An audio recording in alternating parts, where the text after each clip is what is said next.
Ionia was a collection of Greek city-states in Asia Minor, or modern-day Western Turkey. The 12 principal cities convened at the Pan-Ionium, a meeting to discuss the policy of the loose league, which was bound together through a shared sense of history, dialect, and region.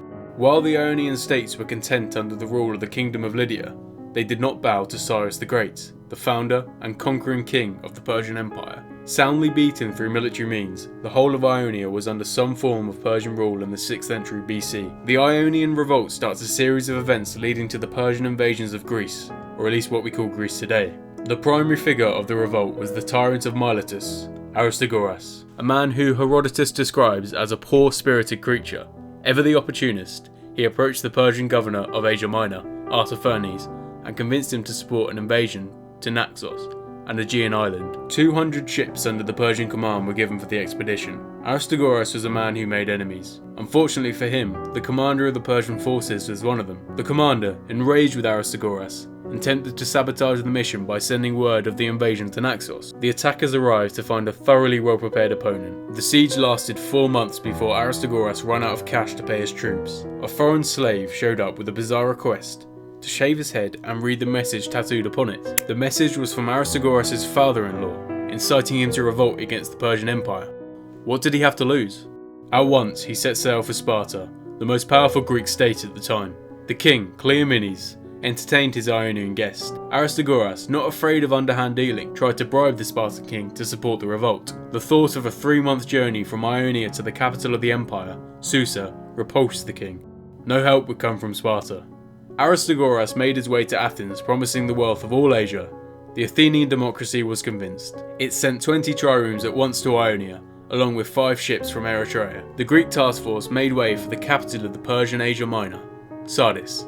The Persian defence of the city was successful. First, they were forced to withdraw to the Acropolis, from which they sallied forth and scattered the unorganised Ionians. During the attack, the Greek forces started a fire which soon engulfed the whole city, burning temples and all. Athens withdrew her support from the war soon after.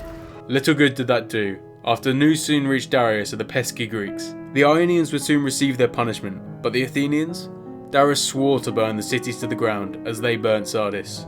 There had been underlying resentment of the Persian rule from the Ionians for many years before Aristagoras stoked the fire.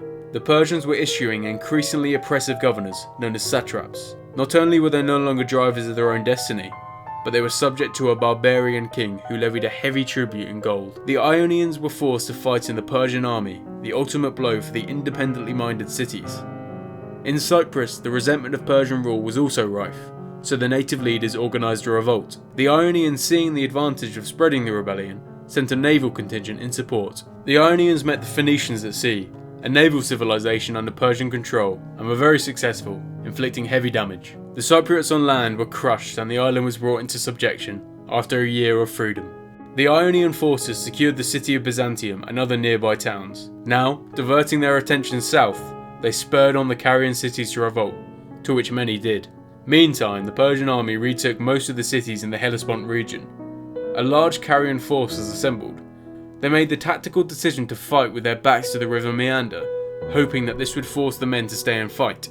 This tactic severely backfired, for when the Persians were victorious, the main bulk of the Carian army was cut down. The Ionians, knowing that the Carians were threatening to pack up and move from the region, offered to fight alongside them in a last stand.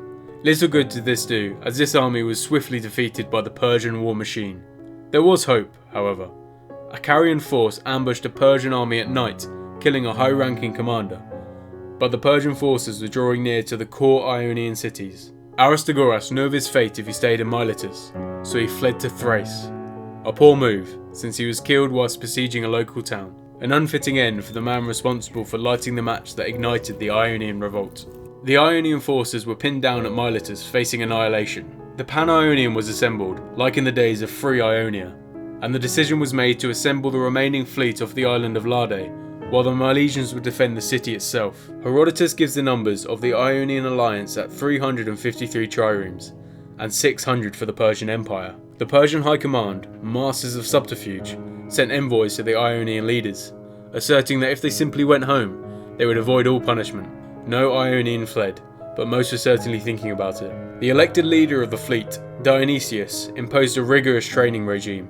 Give a few laborious days and avoid a lifetime of slavery, he said. The Ionians, however, shirked their duty at every occasion and simply lounged about instead of training. So as the two sides lined up for battle, all but a few of the triremes from Samos turned about and fled, followed by most of the fleet. Those who stayed and fought died for their liberty, but died nonetheless. Dionysus had to become a pirate to avoid capture. The city of Miletus was swiftly taken, and its inhabitants were enslaved. This signalled the end of open rebellion. The Ionian cities and territories were ruthlessly punished. On the island of Chios and Lesbos, a chain of men was formed to sweep the islands of people. The best-looking boys were castrated, the girls were sent to Darius' harem. Despite this punishment, the Persians learnt their lesson. Taxes were kept at a moderate level, and democracies were installed in place of tyrannies. The Ionian Revolt preluded the first Persian invasion of Greece in 490 BC. It showed the Persians just how disorganised and treacherous the Greeks could be, but it also showed how many would fight to the death to preserve their liberty.